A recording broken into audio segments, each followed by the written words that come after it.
Экинчи турдун алгачкы мелдеш күнү. Буюрса мынакей 29 марттан тарта улуттук жана жогорку лиганын алкагындагы экинчи турдагы оюндарга ортоктош болуп баштайбыз. Азыр болсо сиздердин назарыңыздарда турган эки команданы тааныштыра турган болсок, сары кийим менен чыккан жаат бул Теңир Тоо командасы, Нарын облусу.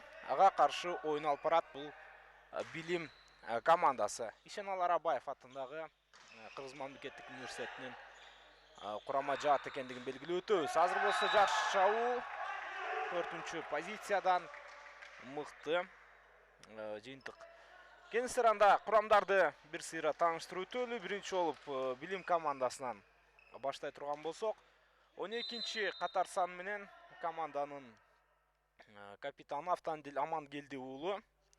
Андан ары 4-чү Садык Тажибаев, 5-чи Сталбек Жаныбек уулу, 11-чи Ынтымак Осмонбек уулу, 1-чи Бейшенкул Калыков, 3-чү Аманбек Токтокожо уулу, андан ары 8-чи Алмаз Токтобек уулу, 9-чу Бектур Акматов, 18-чи Эмир Нуржанбеков, 6-чы Абдумалик Сүйүнов, 2-чи Майрамбек Замирбек уулу, 7-чи Зуфар Махамаджан уулу, 10-чу Болотбек Карымшаков, 2-чи Байел Карыбек уулу.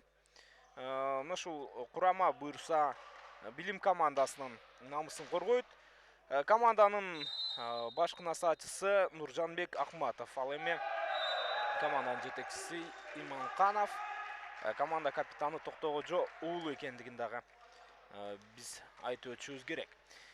Эми азырынча эсеп саны өзүңүздөр көрүп турганыңыздардай 4-1 Билим командасы алдыда келе жатат, көк кийимчендер. Ал эми артта келе жаткан азырынча эки упай атаандаштарынан артта калып келе жаткан Теңир Тоо командасынын курамы менен дагы тааныштыралы. Алардын курамы төмөнкүдөй. 1-чи катар сан менен, кечиресиздер, 7-чи катар сан менен команданын капитаны жана машыктыруучусу Чыңгыз Шаев. Андан ары 15-чи Таврис Жумаев, 5-чи Айдар Болотбек уулу, 3-чү Турар Бакиров, 2-чи Фархат Замирбеков, 9-чу Кайрат Дүйшөнбек уулу, 11-чи Мунарбек Калдарбек уулу, 13-чү Бексултан Райымбеков, 20-чы Айдаров Самат, 8-чи Чыңгыз Өзгөнбек уулу, 18-чи Эржан Мамед Садыков, 17-чи Сталбек Рысбек уулу. Ошондой эле 22-чи катар сан менен Алмамбет Замирбеков ойноп жаткандыгын белгилеп өтөбүз. Ал эми 12-чи номерде Нурболот Бекмырзаев. Команданын насаатчысы жана капитаны Чыңгыз Шаев экендигин айтып өткөнбүз. Жакшы, Билим командасы өтө бир жогорку сапаттагы оюнду азыр жалпыбызга көрсөтүүдө. Ушундай оюн кете турган болсо, анда бүгүн Билим командасы атаандаштарын балким утуп алышы да толук ыктымал. Бирок бул болгону башталышы гана. Андыктан али эч нерсе чечиле элек. Анткени менен эмнегедир Теңир Тоо командасынын оюнчулары өздөрүнүн оюнун бири-бири менен түшүнүүсүн жакшы көрсөтө албай турган учуру. Билим командасынын бул жолку коргонуусу кайрадан мыкты, бирок Теңир Тоо командасында 2-чи номердеги оюнчу Фархат Замирбеков бул жолу ортодогу торго тийип калган окшойт. Калыстын белгилешинче натыйжада упай Билим командасына кетти. Билимден азыр Сталбек Жаныбек уулу өткөрүп берүүнү жасаган. Кайрадан Билим чабуулга чыгууга мүмкүнчүлүк алууда. Бул троско чейин эле Билим командасынын оюнчусу бир учурда 2 жолу катарынан топко тийип кеткен экен. Ошондуктан азыр упай атаандаш командага берилди.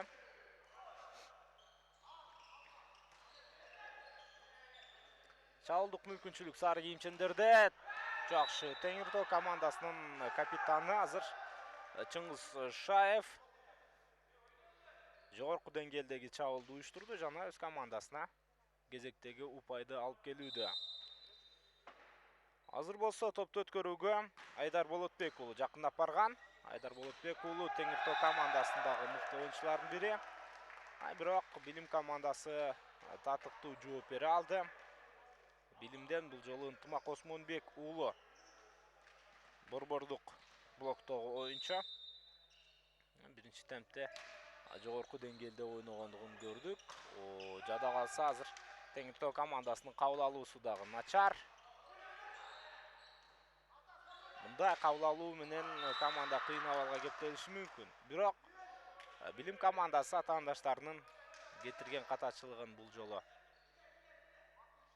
колдонуша алган жок. Упай Теңир Тоо командасына кетүүдө жана топту өткөрүүгө азыр Чыңгыз Шаев жакындап барууда. Команданын капитаны учурда 32 жаштагы Чыңгыз Шаев. Бирок бул жолу топту атаандаштарынын аймагына түшүрө алган жок. Анткени менен анын ою өтө туура болгондугун биз белгилеп коюшубуз зарыл. Ал ортодо Мунарбек Калдарбек уулу. Жок, бул Теңир Тоо командасынын оюнчусу. Азыр айтабыз дөйгү чекти Упай кайрадан Теңир Тоого кетүүдө. Жакшы.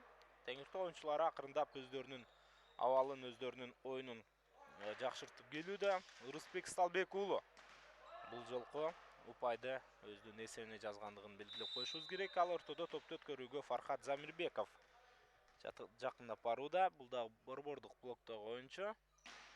Биринчи темпте чабуулдай алат.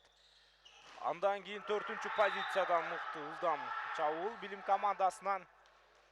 Бирок эмнегедир Аманбек Токтогожо уулу бул сапар атаандаштарынын аймагына топту түшүрө алган жок. Ушундай кете турган болсо Теңир Тоо азыр абалды толук жакшыртып ала тургандай таасир калтырууда. Жаман эмес. Өткөрүп берүү. Андан кийин блоктон тоо өткөндүгүн көрдүк. Чыңгыз Шаевке тийип кеткендигин байкадык. Демек Билим командасы көпкө күттүргөн упайын азыр алууда.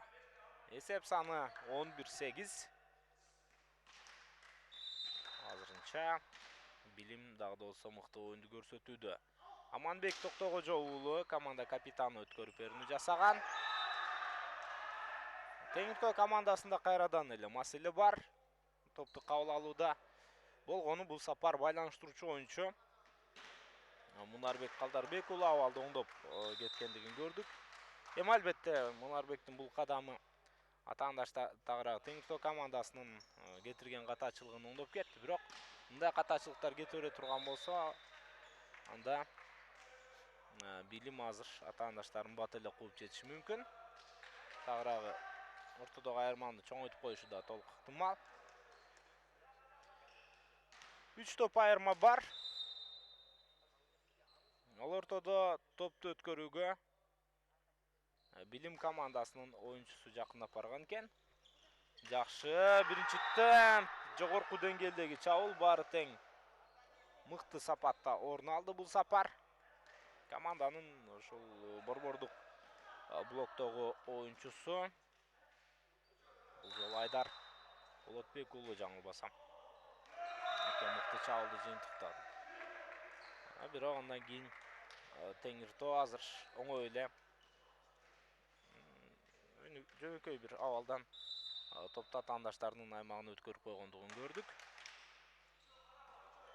Билим жаатынын топту оюнга кошуусу. Биринчи темп ошол эле. Экинчи толкундагы чабуулдук аракет. Айдар. Бирок Айдар бул жолу мыкты соккуну узата алган жок. Бул жерде жаман эмес. Жазгыруу бир аракети менен Билим жааты өздөрүнө упай жазууда. Автандил Амангелди уулунун өткөрүүсү. Жакшы чабуулдук аракет. Чыңгыз Шаев бул жолу эми капитан өзүнүн капитандыгын көрсөтүп мыкты оюн алып бара алгандыгын белгилеп коюшубуз керек.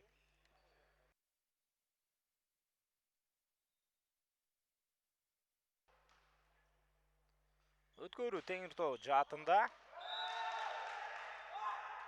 Бул эки команда ушул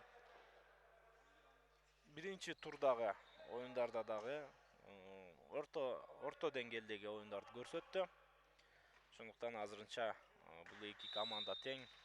Кандайдыр бир деңгээлде байге үчүн же болбосо улуттук лигага чыгуу үчүн талапкерлердин катарында эмес. Азыр жакшы чабуулдук мүмкүнчүлүк. Ошол эле Чыңгыз Шаев 7 номердеги команда капитаны.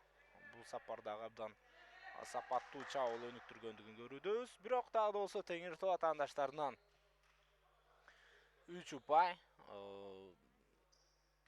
Ошол учурда потенциалдуу түрдө 4 упай азыр артта келүүдө, себеби бул жерде топту өткөргөн мезгилде Билим командасы чабуулга чыгат, ошондуктан потенциалдуу упай мындай учурда Билим командасына жазылмак. Жана потенциалдуу упай жүзөгө ашты. Азыр 16-12 эсеби катталып турат. Жакшы өткөрүп берүү. Теңиртоо жаапты жакшы. Бул сапар кайрадан эле жазгыруу аракети менен Мунарбек Калдарбек уулу. Мунарбек байланыштыруучу оюнчу, биринчи разряддагы оюнчу. Учурда 22 жашта. Чыңгыз Шаевдин кайрадан өткөрүү аракети.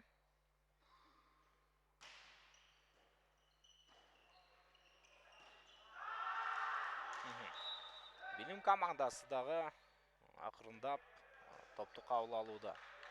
Өткөрүлгөн топту тосуп, оюнга аралаштырууда.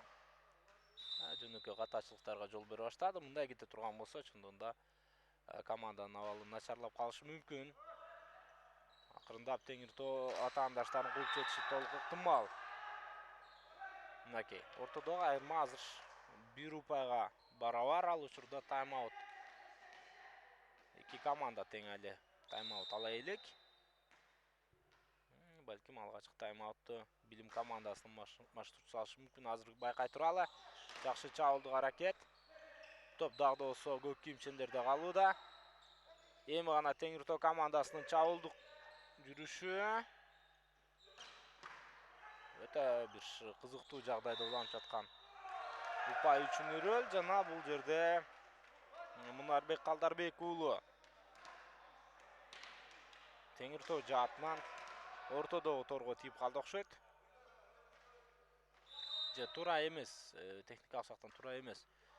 Топту койгонго, топту алганга аргасыз болду. Натыйжада мына өзүңүздөр көрүп турганыңыздардай упай Билимге кеткен. Эми болсо кайрадан Теңиртоо өздөрүнүн упайын алууда, себеби көк кийимчендер азыр топту оюнга кошууда, катачылык кетирди.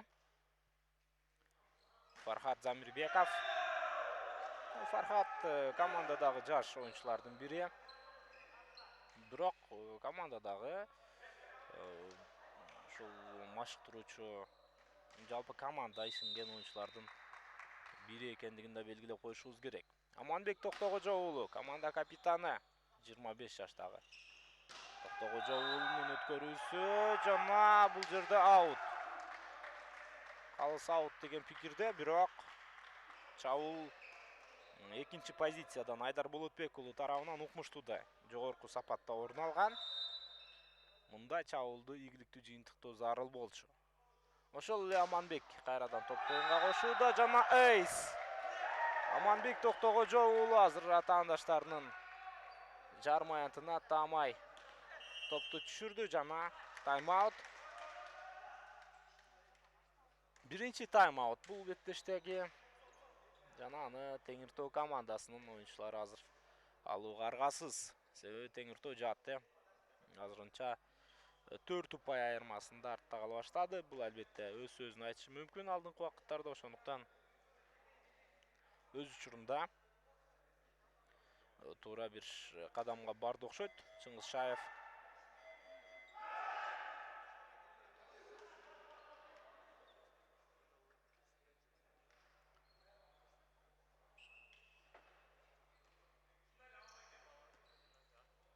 Эми азыр көрөбүз.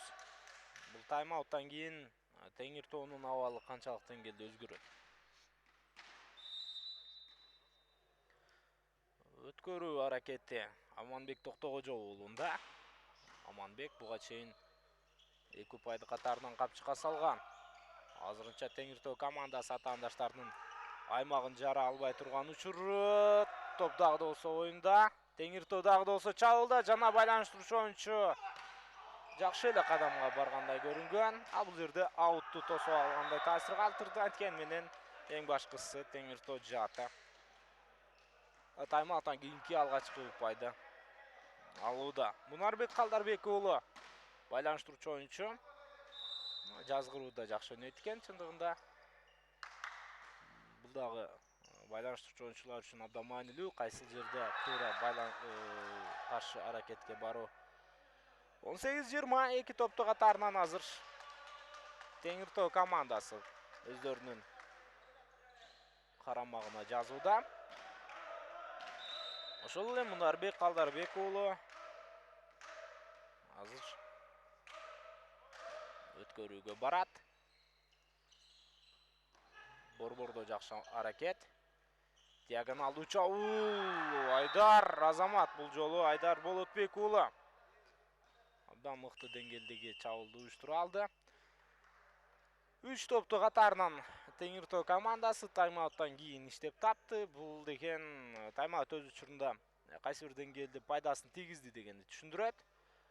Азыр эми Билим командасынын оюнчулары дагы машыктыруучусу Нуржанбек Акматов тыныгууну алууда. Көрөбүз бул тыныгуу канчалык деңгээлде азыр Билим командасы үчүн абалды өзгөртүүгө жардам берер экен.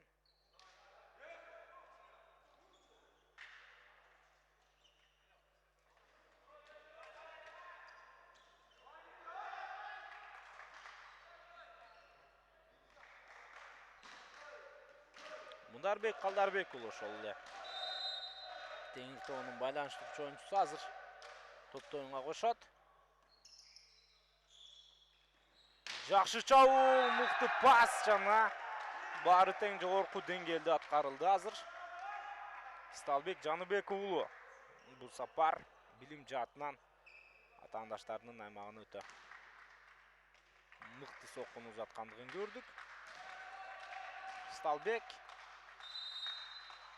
жаш оюнчулардын бири болгон 2002-жылкы.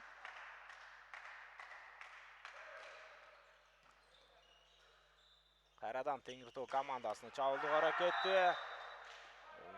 Кандай салам болсо ошондой эле жооп болду окшойт бул жолу. Теңиртоо жаата азыр дароо эле оюнду кайтарууга жетишти. Бул эң башкысы. Рысбек Сталбек уулу демек азыр топту оюнга кошот.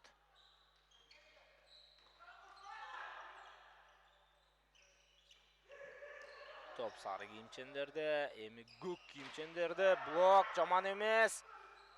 Кыйынчылыктар менен азыр Билим командасы топту кайтарды. Анткени менен дагы бир чабуулдук аракет. Блокко тийди деген пикирде.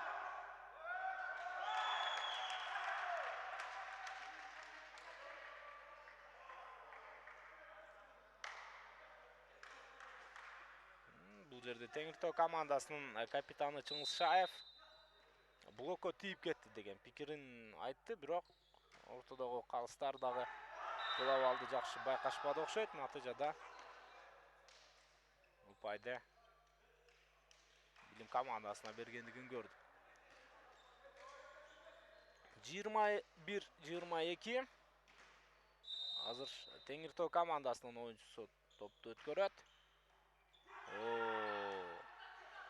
Билим командасы ал жерден ката кетип кой жаздады. Чыңгыз Шаев жакшы чабуулдук аракет. Жана упай Теңиртоо командасына кетүүдө. Бул жерде Билим командасынын оюнчуларына топ тийип андан ары аутка кеткенден сырткары. Ошол учурда Шенал Арабаев атындагы университеттен келген команда. Бул жерде ортодогу торго дагы тийип калган экен. Жаман эмес. Бул сапар Сталбек Жаныбек уулу өзүнүн мыкты жообун айтууда атаандаштарына карата. Эсеп 23-22. Бирок азыр потенциалдуу түрдө эсеп тең бир абалда деп айтсак дагы туура болот. Топту өткөрүүгө ошол эле 5-номердеги Сталбек Жаныбек уулу барган. Позициялык жакшы чабуул. эмне болду азыр? Калыс ортодогу торго тийип калгандыгын айтууда.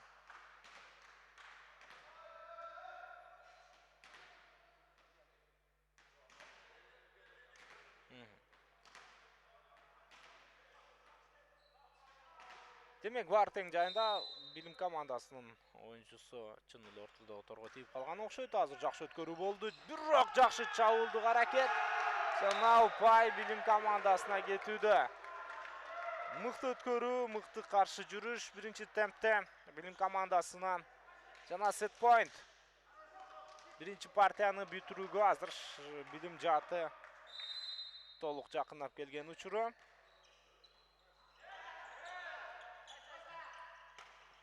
Мыкты чабуул, мыкты жүрүш. Чыңгыз Шаев дерлик кыйын делинген абалда өзүнүн лидерлик сапатын бул жерде көрсөттү. Жана топто атаандаштарынын аймагына абдан кыйын абалда түшүргөндүгүн көрдүк. Ошол эле Чыңгыз Шаев команда капитаны, спорт шеберчилигине талапкер. 32 жаштагы оюнчу азыр топту өткөрөт. Бул жерде Билим командасынын оюнчусу бир аз шашып кеткенди. Сет point тескерисинче Теңиртөө жаатында жана Билим командасынын насаачысы Нуржанбек Ахматов азыр тайм-аут алууга аргасыз.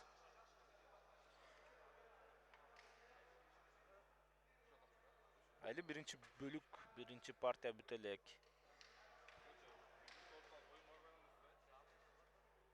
Барыңыздар жакшы билесиздер, ортодо 2 упай айырма болуш керек.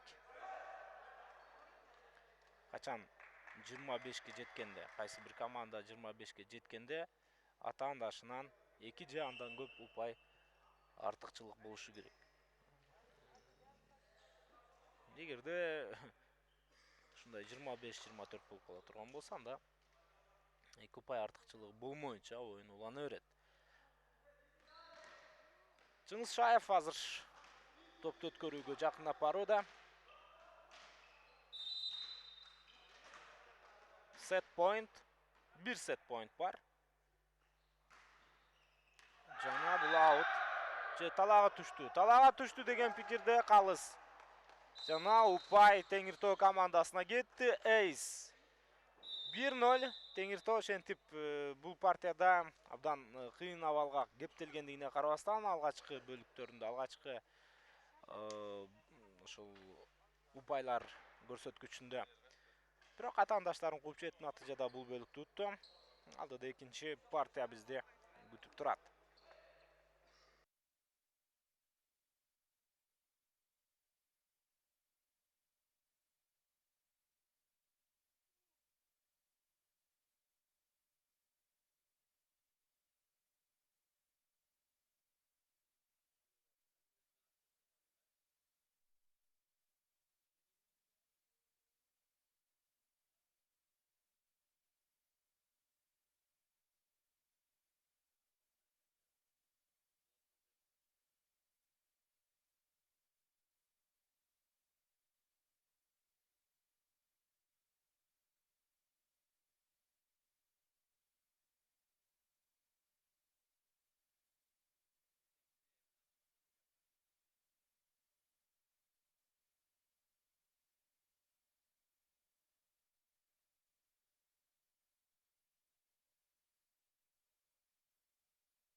Биз азыр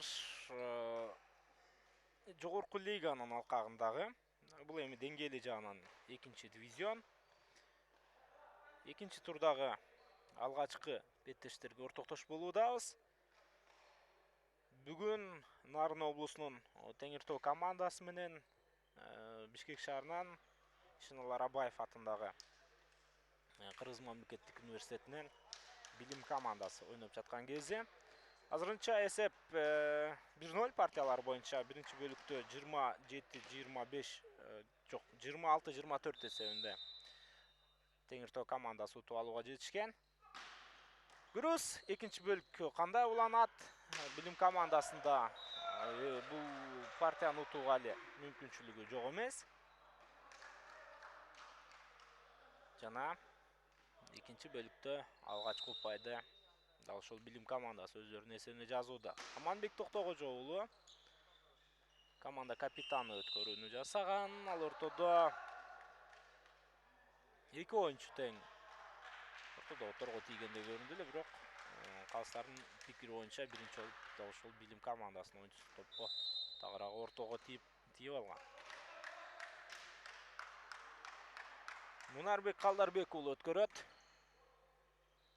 Жөнөкөй өткөрүү жана мыкты чабуулдук аракет. 4-чү позициядан Сталбек Жаныбек уулу. Бул сапар Сталбек абдан мыкты деңгээлдеги, мыкты сапаттагы чабуулдук аракетке баргандыгын көрдүк.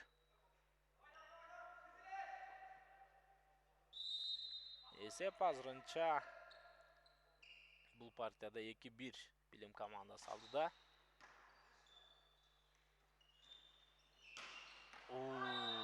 Тогуздукка урду Айдар. Азамат Айдар Болотбек уулу 25 жаштагы диагоналдуу чабуулчу. Теңир Тоо командасынан жүрүштү чындыгында мыкты деңгээлде уюштура алды. Рысбек Сталбек уулунун өткөрүүсү жана Рысбек азыр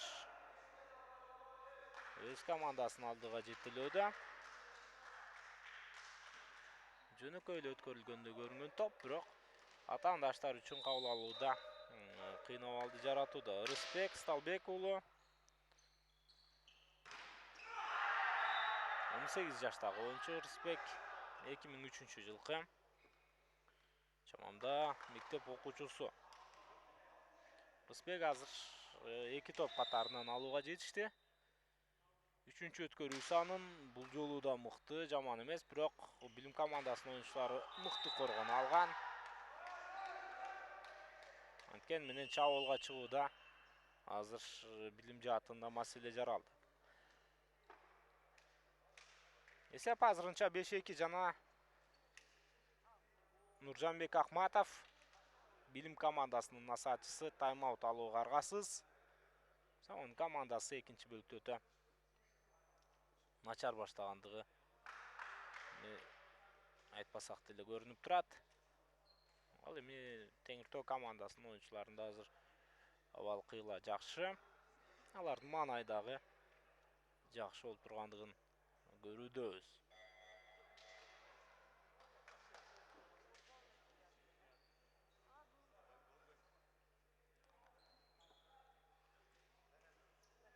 Командалар ортого оюнду улантууга кайтууда.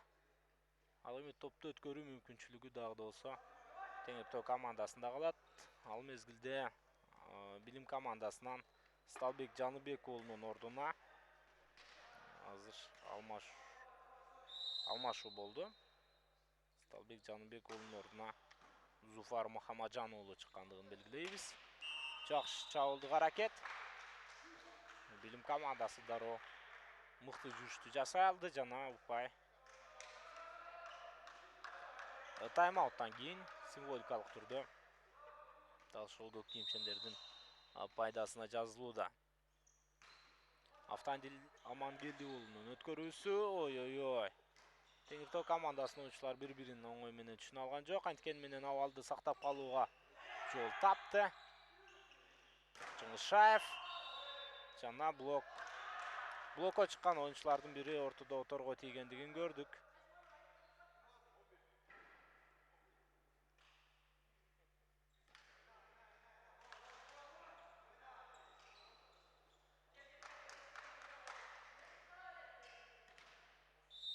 Эсеп 6-3. Жана өткөрүү аракети Кайрат Дүйшөнбек уулу бул жолу топто оюнга кошкон.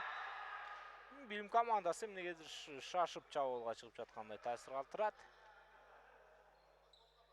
Бул сапар көк кийимчендердин чабуулдук аракети таптакыр окшошкон жок. Кайрат Дүйшөнбек уулу ар бир оюнчу азыр Теңиртөө командасынан 2 жолудан топто оюнга кошууда. Кайрат дагы 2 жолу оюнга топто аралаштыргандыгын көрдүк. Эсеп азыр 7-4. Теңиртөө командасы 3 упай айырмасында алдыда.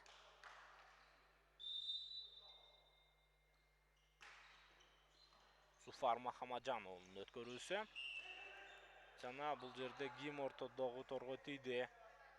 Кайрадан эле 11-номердеги Ынтымак Осмонбек уулу. Торго тийип калгандай. Айдар Болотбек уулу азыр топто оюнга аралаштырат. Жаман эмес Айдар. Өтө кубаттуу, мыкты өткөрүү. Эйс деп айтылбайт бул. Себеби оюнчуга тийди. Бул эми блоктон кетти деп эсептелинет.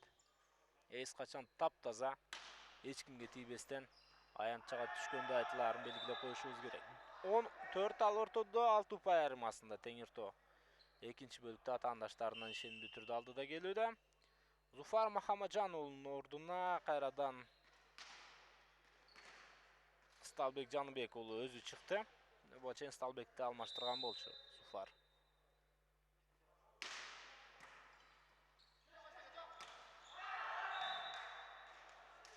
Бир аз түшүнүксүз жагдай. Билим командасында абдан команда шашып ойноп жаткандай таасир калтырат. Бир караганда 11-4. Теңиртөө азыр ишенимдүү түрдө алдыда келүүдө. Айдар Болотбек уулунун 3-чү өткөрүү аракети. Бирок Айдар бул жолу топто атаандаштардын аймагына чейин өткөрө алган жок. Анткени менен анын командасы азырынча ишенимдүү түрдө алдыда келе жатат.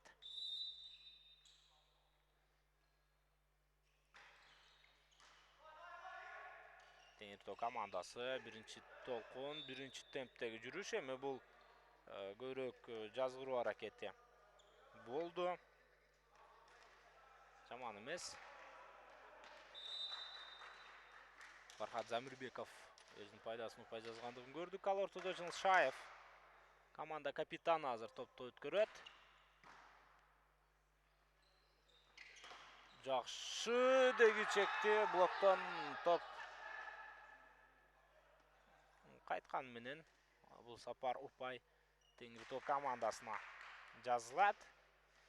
Жылшаев дагы минимум азыр 2 жолу, бир учурда 2 жолу топто оюнга кошууга аракеттенүүдө. Экинчи бөлүктө Теңиртөө командасынын ар бир оюнчусу минимум 2 жолудан топто оюнга кошуп жаткандыгын көрүүдөбүз. Азыр алмаштырууну даярдап жаткандай. Билим командасынын машыктыруучусу. Себеби команда бир топ оюнун жоготуп алды бул жерде. Жылшаев азыр кайрадан топто оюнга аралаштырат. Жакшы өткөрүү. Жана ким чабуулдайт? Мыкты сокку чындыгында бул жерде. Фархат Замирбеков ортодогу айырманы 10 упайга чейин жеткирди. Ал ортодо Билим командасында алмаштыруу 3-номердеги Аманбек Токтокожо уулунун ордуна, команда капитанынын ордуна Бектур Акматов оюнга чыкты. 9-номердеги Бектур. Көрөбүз азыр Бектур эмнени өзгөртөт бул оюнда. Жылшаев мыкты өзгөртүү. Азырынча Билим командасы чабуулук мүмкүнчүлүк сактап турууда. Бирок Бектур бул аракетин упай ала алган жок. Бирок Билим дагы бир чабуулду өнүктүрүүгө мүмкүнчүлүгү бар. Жана жаман эмес. Көпкө күтүлгөн упай Билим командасынын пайдасына кетүүдө. Эсеп азыр 6-15. 6-15. Ынтымак Осмонбек уулу өткөрөт. Ынтымак жөнөкөй өткөрүү. Мындай өткөрүүдөн кийин команданын абалы чындыгында кыйындап калаарын көрүүдөбүз. Ошондуктан мүмкүн болушунча өткөрүүнү дагы жөнөкөй эмес, өзгөчөрөөк кылуу зарыл. Фархат Замирбеков буга чейинки упайды алган оюнчу азыр топты оюнга кошууга жакындап барууда. Фархат бул оюнчу дагы мыкты өткөрүүнү жасай алат экен. Азырынча топ оюнда, бирок Теңир Тоо командасы чабуулдайт.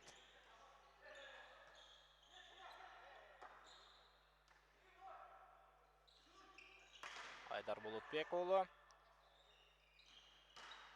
Турас бул жерде ооба. Упай билим командасына кетет. Эсеп 7-16.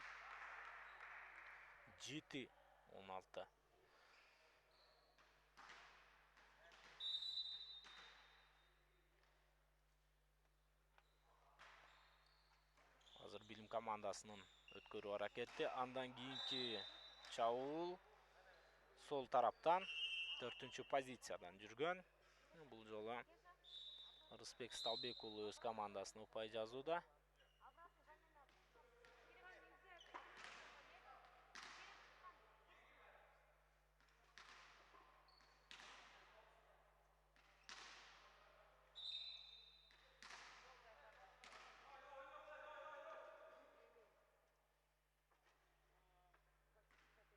Мунарбек Калдарбек уулу азыр топты оюнга кошот.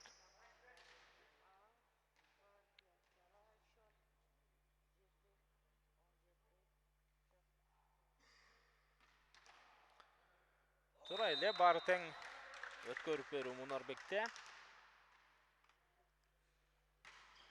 7-17. Туудагы айырма 10 упайга барабар. Бул жерде Теңир Тоо командасынын оюнчулары азыр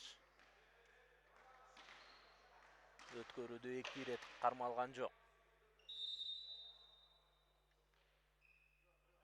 Болотбек Карымшаков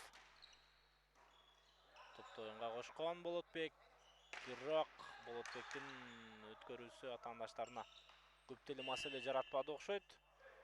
Кайрадан блоктогу оюнчулар билим командасынан ортодо оторго тийип калган. Нечинчи ирет мындай окуя катталууда. Натыйжада азыр упай Теңир Тоо командасына кетүүдө. Жакшы биринчи темп. Жогорку деңгээлдеги чабуул Автандил Амангелди уулу. Боюн узундугу чындыгында жазылган эмес Автандилдин, бирок билим командасындагы эң бойлуу оюнчулардын бири экендигин көрүүдөбүз. Эми борбордогу блоктогу оюнчулардын бою узун болушу керек. Волейболдо абдан маанилүү. Бирок ошол эл аралык аренадагы оюндарда деле өзүңүздөр көрсөңүздөр керек, кыргызстандык волейболчулардын бою салыштырып айтканда башка атаандаштарынан бир аз кичинерээк. Кыргызстанда демек ушул кыргыз волейболунда айрыкча бойлуу оюнчулар аз, андыктан көп деле бойлуу болуу маанилүү эмес. Азыр жакшы чабуул. Өтө жогорку деңгээлдеги уюштурулган жүрүш. Жана бул упайды азыр өзүнүн пайдасына Айдар Болотбек уулу жазды. Теңир Тоо командасында алмаштыруу бар. Команда капитаны Чыңгыз Шаевдин ордуна азыр 8 номердеги Чыңгыз Өзгөнбек уулу оюнга аралашты.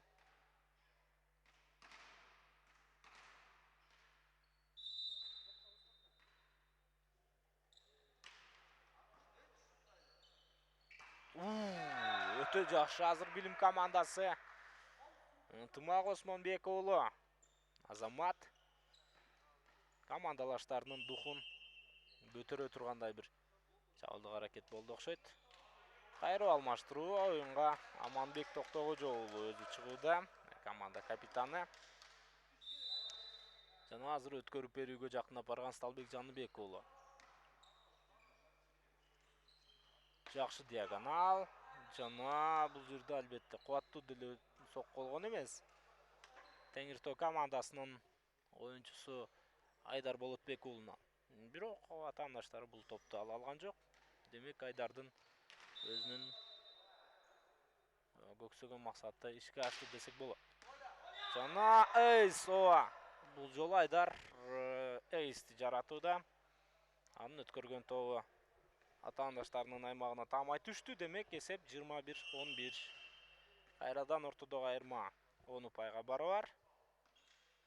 Жана тайм-аут Билим командасы тарабында. Билим командасынын бул бөлүктөгү экинчи тайм-ауту, демек акыркы тайм-ауту. Мындан кийин Билим жааты тайм-аут ала албайт. Тайм-аут алса, Теңиртоо жааты ала алат. Чындыгында Билим үчүн дагы абал оор.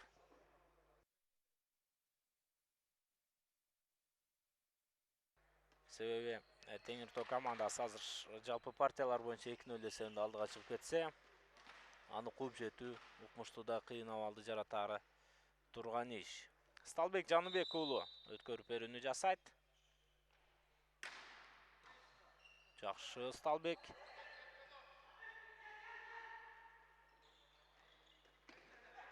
Азырынча Теңиртоо командасынын оюнчулары бүтүн күчү менен ойноп жаткан кезде.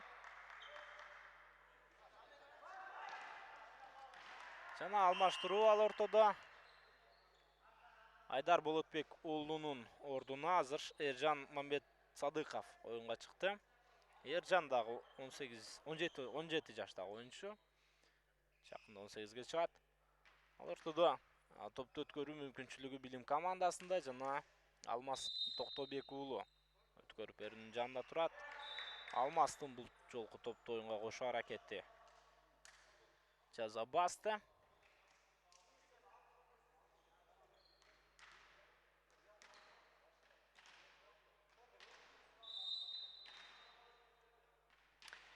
Топту өткөрүү мүмкүнчүлүгү Чыңгыз Өзгөнбек уулунда. Чыңгыз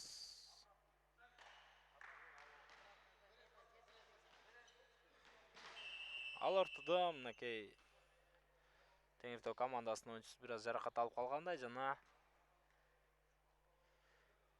тайм-ауту дагы алууда Теңиртоо жааты.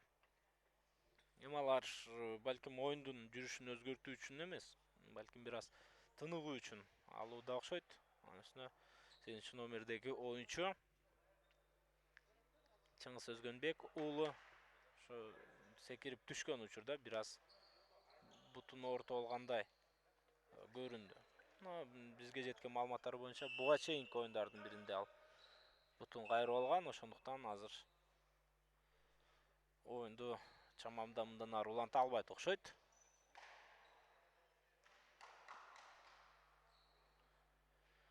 Эсеп 13-22.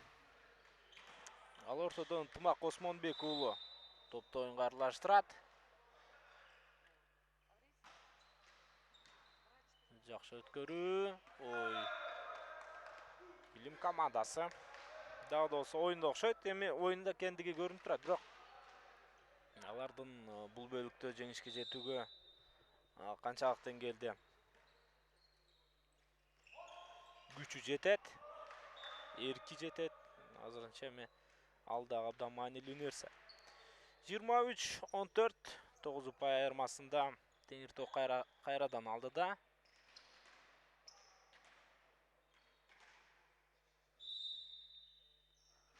Жана топту өткөрүүгө азыр экинчи номердеги оюнчу Фархат Замирбеков жакындап барган. Ал ортодо укмуштуу да мыкты чабуул. 15 упай Билим командасына кетүүдө.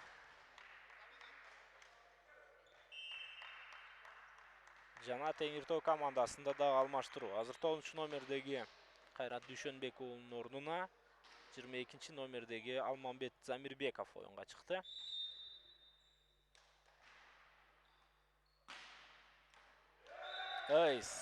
Бул жолу ким жазабасты белгисиз. Команда капитаны Айрыкча Чыңшаев бул топту тосууга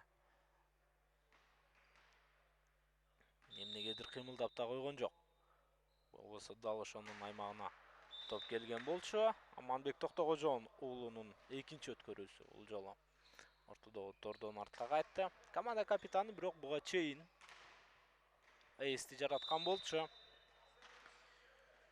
Мунарбек Калдарбек уулунун өткөрүү аракети. жана аут. Теңиртөө командасы азырынча 7 сет point сактап турат. 7 сет point бар. Бул чындыгында реалдуу түрдө абдан чоң артыкчылык. Көрөбүз бирок.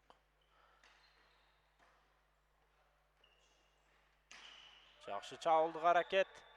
Жана экинчи партиядагы жыйынтыкталды. Соңку упайды Ержан Мамбет Садыков өзүнүн эсебине жазгандыгын көрдүк. Партиялар боюнча эсеп 2-0.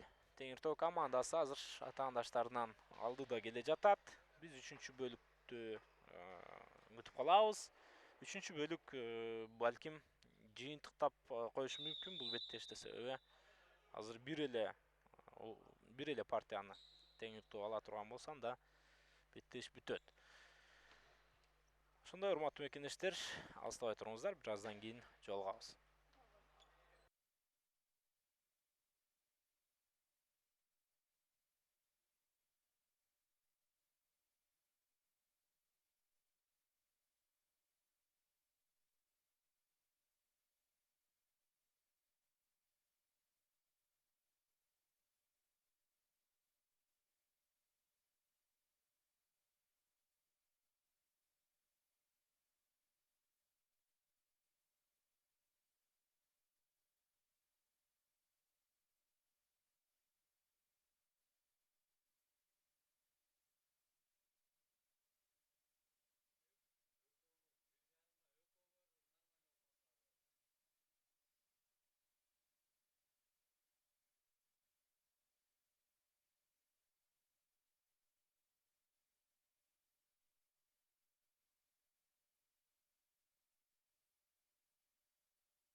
Билим жана Теңиртөө командаларынын беттеши уланат. Азыр 3-чү бөлүк. Эсеп сандары партиялар боюнча 2-0. Теңиртөө командасы алдыда келүүдө. Нарын облусунун жааты 3-чү бөлүктө эме окуя кандай өнүгөрүн байкап баам салып туралы.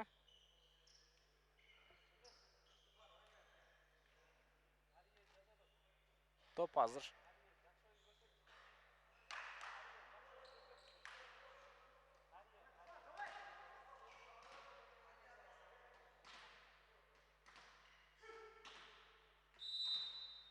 Ынтымак Космонбек жок. Бул Мунарбек Калдарбек уулу өткөрүүгө барды.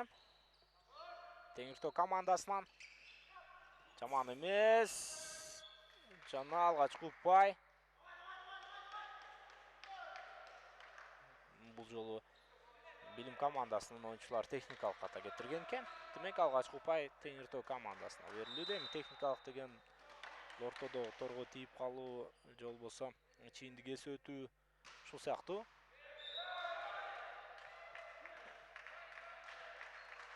Ортодо Теңиртөө командасынын оюнчусу Мунарбектин экинчи ирет өткөргөн тобу.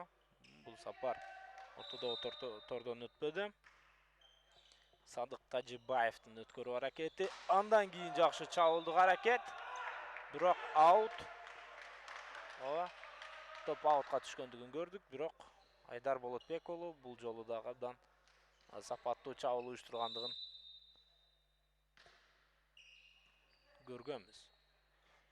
Айдар экинчи толкундагы жүрүш жана бул жолу Айдарды токтотуу дээрлик кыйын болчу. Мындай топтордо эми блок өткөрүшү мүмкүн, тагыраагы блок тосушу мүмкүн. Бирок Билим командасынын блогу азырынча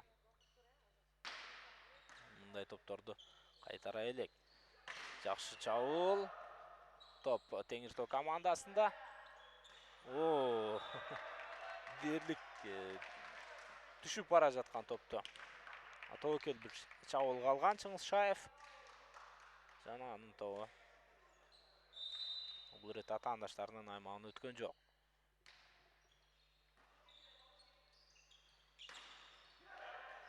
Жазгыруу аракети. Теңиртоодон Кайрат Дүйшөнбек уулу. Бул сапар атаандашын жазгырып топто бош алкакка түшүргөндүгүн көрдүк. Ал мезгилде Кайрат Дүйшөнбек уулунун өткөрүүсү.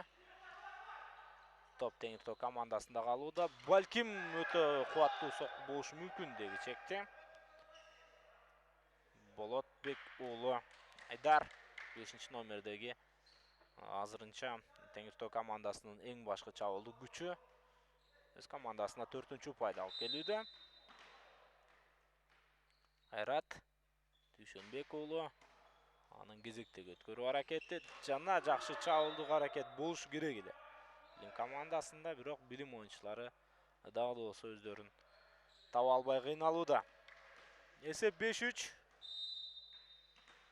Акырындап кайрадан Теңиртоо командасы азыр алдыны көздөй жүрүш жасап бара жаткан кези. Бул жерде Ынтымак Осмонбек уулу өз командасына упай жазды. Ынтымак борбордук блоктогу оюнчу. Борбордук блоктогу оюнчулар биринчи темпте чабуул уюштурарын айтканбыз. Бул жерде Ынтымак топту кайтарды окшойт. Ынтымак менен кошо Зуфар Махамаджан уулу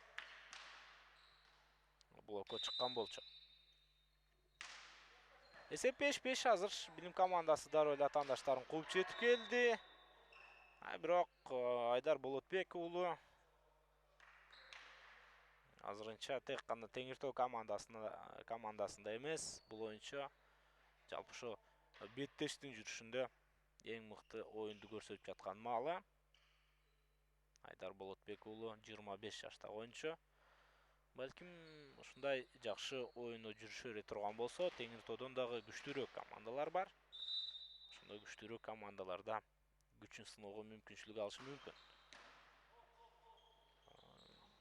Улуттук лигадагы командаларда ойногон оюнчулар билесиздер, промо командага чакырылат. Ал ортодо жакшы Теңиртоо командасы. Блокто жакшы ойноду бул сапардагы. Промо командага ойноо ар бир оюнчунун, менимче ар бир спортчунун кыялы. Эмне болду бул жерде? 2 ирет тийип калды деген пикирде ортодогу калыс. Качан билим командасынын оюнчулары топту кабыл алган мезгилде Айдар Болотбек уулу топту оюнга аралаштырат. Мыкты өткөрүү. Жана каршы жүрүштө жогорку деңгээлде болду. Зуфар Махамаджан уулу бул сапар 4-чү позициядан өз командасын упай иштеп тапты. Ал ортодо алмаштыруу билим жаатынан команданын байланыштыруучу оюнчусу Садык Тажыбаевдин ордуна азыр дагы бир байланыштыруучу оюнчу Болот Карымшаков оюнга чыкты. Албетте, байланыштыруучу оюнчулардан дагы көп нерсе көз каранды. Себеби чабуулчулардын кандай абалда чабуулга чыгуу мүмкүнчүлүгү жаралат. Бул деген нерсе көбүнчө да ошол байланыштыруучу оюнчуларга көз каранды нерсе. Чыңызшаев бул жолу өзү каалагандай абалда топту өткөрө алган жок. Жана жыйынтыгында упай Теңиртоо тарабы билим командасынын пайдасына кетти. Ынтымак Осмонбек уулу анын өткөргөн тобу дагы бул сапар атаандаштардын аймагына чейин жеткен жок.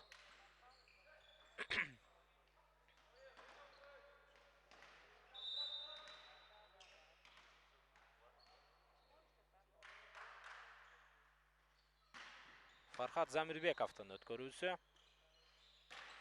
Зуфар Махамаджан уулу жаман эмес, бирок атаандаштары каршы чабуулга чыгып, азыр упайды алып коюуга да жакын барган. Дагы бир жакшы чабуулдук аракет. Бул жолу Мунарбек Калдарбек уулу. Анын боюнун узундугу менимче 1.70ге жетпейт. Жетсе дагы 1.70-тин тегерегинде экен боюнун узундугу. Ага карабастан мынакей жакшы топту чүргөндүгүн көрдүк. Топ азырынча сары кийимчендерде чабуулдук мүмкүнчүлүк деги чекти 17-номердеги оюнчу Рысбек Сталбек уулу. Торго тийип калган экен, натыйжада упай Билим командасына кетүүдө. Зуфар Махамаджан уулу кечиресиздер. Топту өткөргөн. Теңиртоо жааты чабуулга чыга алган жок. Бул азыр ортодогу айырманы кыскартууга жакшы мүмкүнчүлүк болмок. Билим командасында деги чекти алар өздөрүнүн колундагы мүмкүнчүлүктү колдонуша албады. Натыйжада Чыңгызшаев команда капитаны экинчи линиядан кубаттуу Тамай соккуну түшүрдү. 12-8. Мунарбек Калдарбек уулу 22 жаштагы оюнчу азыр өткөрүүнү жасоодо.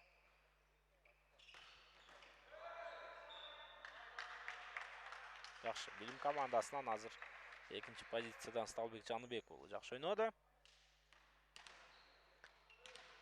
Абдан бир маанилүү, керектүү упайда алды десек дагы болот.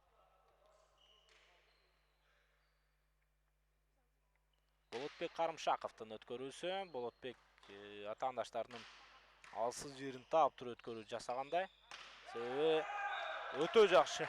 Себеби Теңиртоо командасында топту кабыл алуу кыйын болгон. Анын натыйжасында Билим азыр чабуулга барды дагы. Ошол эле 5-номердеги Сталбек Жаныбек уулу өтө мыкты топту чүргөндүгүн көрдүк. Болот.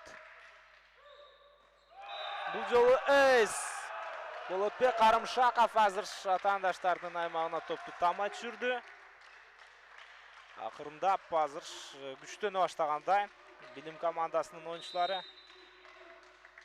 Болотбек Карымшаков байланыштыруучу оюнчу кайрадан топту оюнга кошот.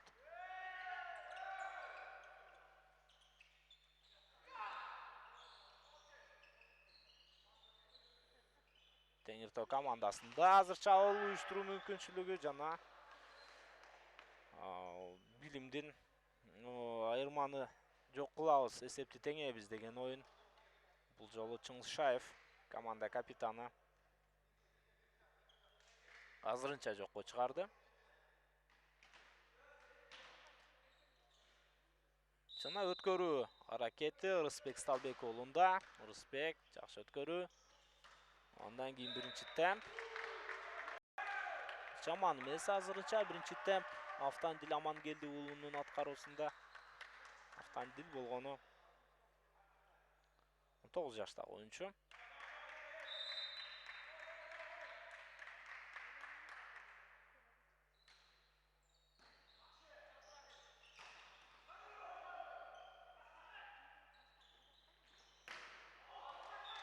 Бул жерде эч кандай блокко топ тийген жок. Түз эле аутту көздөй кетти. Ортодогу эки топ айырманы азырынча Теңиртоо командасынын оюнчулары сактап турушууда. Кайрат Дүйшөнбек уулу Теңиртоодон азыр топту оюнга кошот. Жакшы биринчи темп. Билим командасы дал ушул биринчи темп менен азыр көбүрөөк упай алуунун аракетинде. Жаман эмес, азырынча жаман эмес. Бул аракетти аларга жакшы эле пайда алып келүүдө. Теңиртоо командасы диагоналдуу чабуул. Чыңгызшаев бул жолу топ түшүрө алган жок. Бирок Теңиртоо командасында экинчи чабуулду уюштуруу мүмкүнчүлүгү. Бул жолу дагы Билим кайтарды. Топ али оюнда. Чыңгызшаевдин үчүнчү аракети. жана аут. Билим жаатынын уюштурган чабуулу бул жолу Аманбек Токтокожо уулу топто аутка түшүрүп аргасыз. Кыйынчылыктар менен болсо дагы Теңиртоо бул упайды алды. Айдар Болотбек уулу топто ыңгайлаштырат. Зуфардын тобу өтө жакшы, бирок аутка кеткендей көрүнгөн. Бирок ага чейин Теңиртоо жаатынан кимдир бирөө ортодогу торго тийип алгандай. Бул көбүрөөк байланыштырчу оюнчу ошол Мунарбек Калдарбек уулу ортодогу торго тийди окшойт.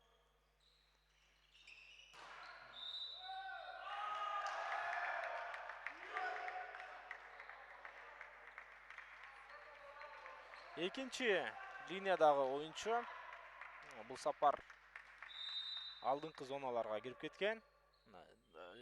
Кызыл чийинди билесиздер. Экинчи линиядагы оюнчулар ал жакка кирбеш керек. Бул биринчи,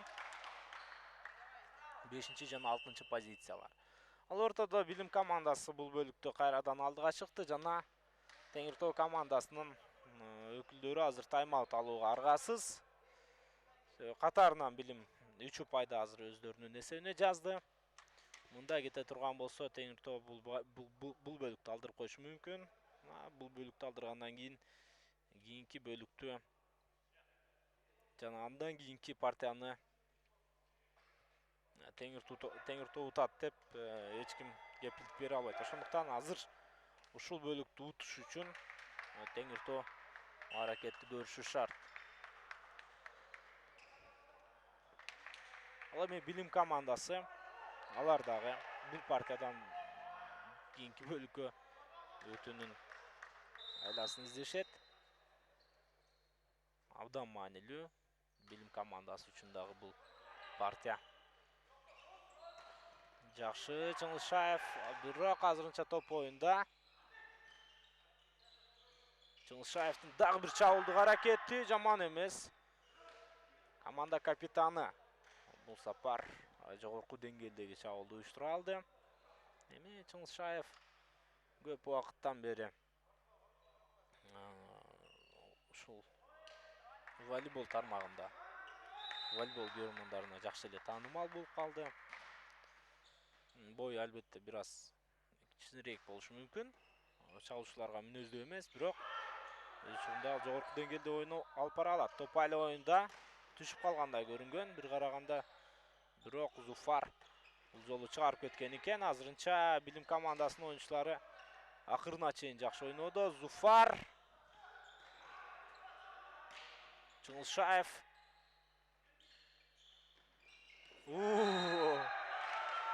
Жакшы, Билим командасы бул кыйын делинген упайды азыр өздөрүнүн пайдасына жазды.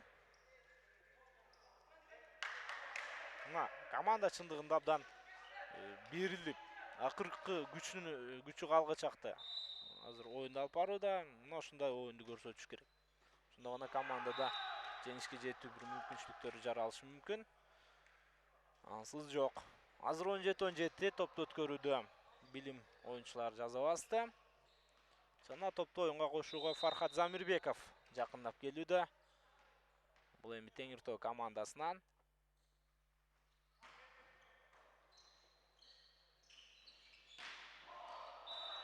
Блокко топ тийдиби, тийген жокпу?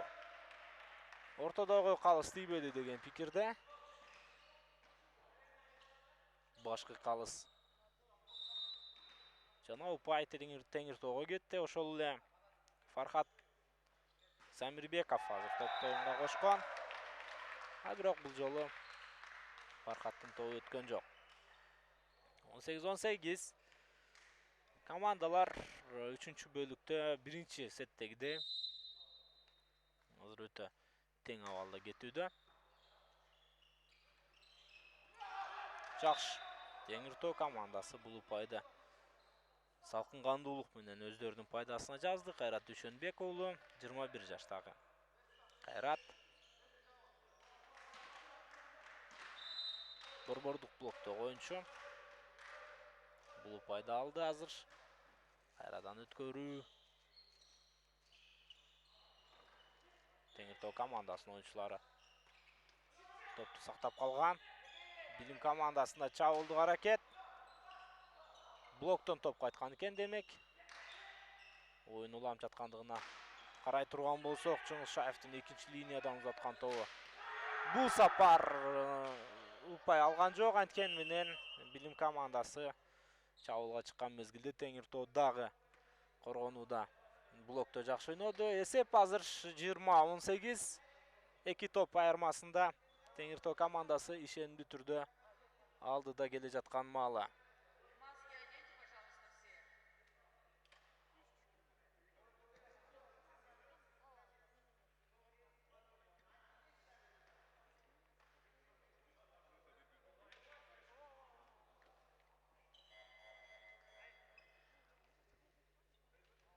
Бул тайм-аут дагы азыр жыйынтыкталды.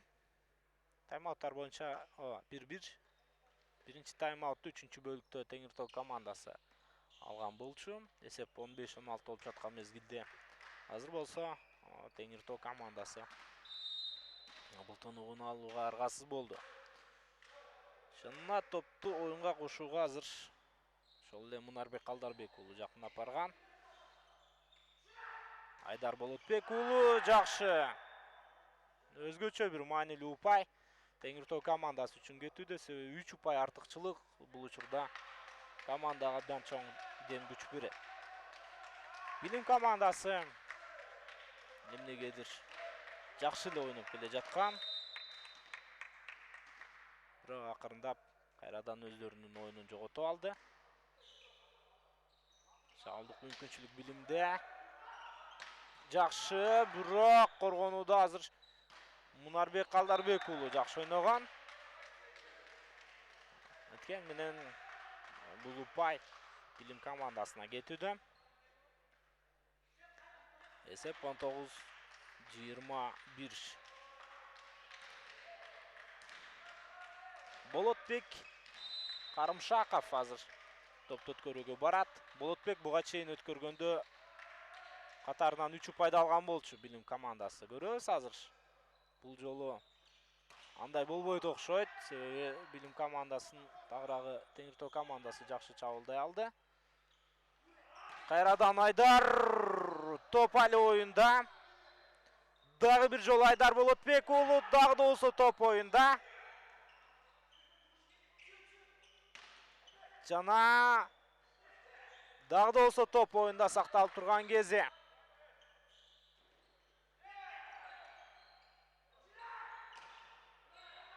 Азырынча Билим командасынын оюнчулары коргонууда жаман эмес. Жана троспу же блокпу? Блок. 3 ирет Айдар Болотбек уулу жакшы чабуулга барган. Бирок үчөөсүндө тең Билим командасынын оюнчулары коргонууда жакшы ойной алды. Болотбек Карымшаков өткөрөт топту. 20-21 азыр Билим эч нерсе жогото элек. Ошол эле Айдар Болотбек уулу бул жолку чабуулдук аракетин текке кетирген жок. 22-20. Эки топ айырмасы азырынча Теңиртоо командасында. Ушул балансты сактай турган болсо, анда Теңиртоо бул бөлүктү ута алат.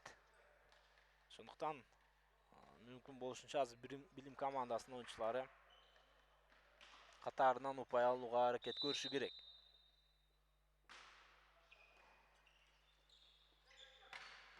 Өтө жакшы.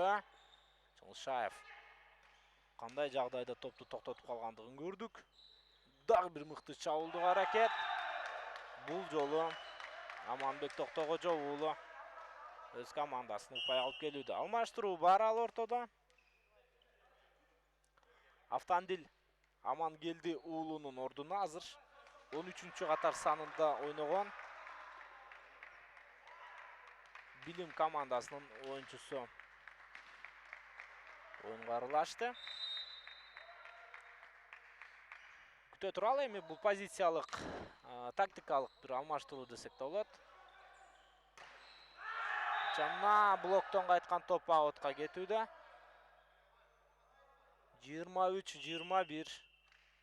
Дароо эле алмаштыруу. Автандил Амангелди уулу оюнга чыгууда.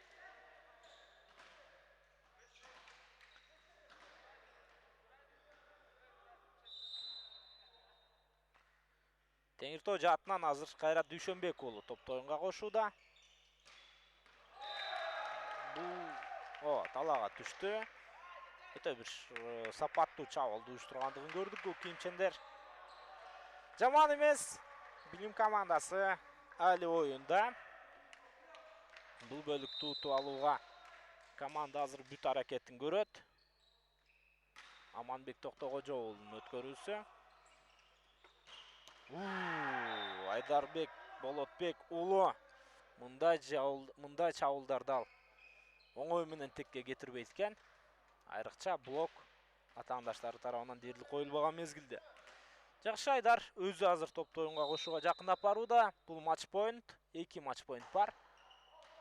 Жана бул жолу Айдар топто аутка түшүрүүгө аргасыз болду.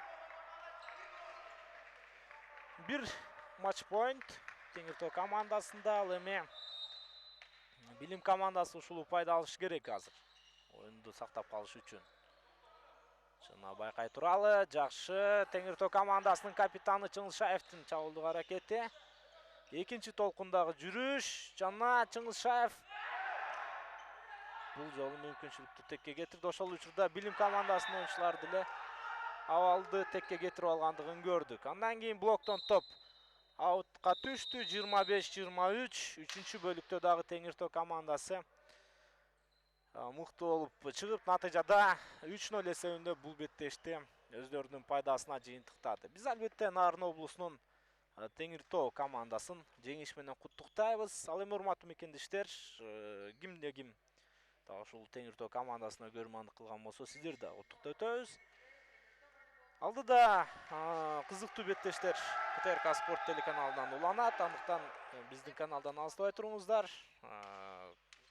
Кызматыңыздарда бул эфирде микрофондо мен Нурсултан Турузбеков болдум. Кайрадан кезишкенче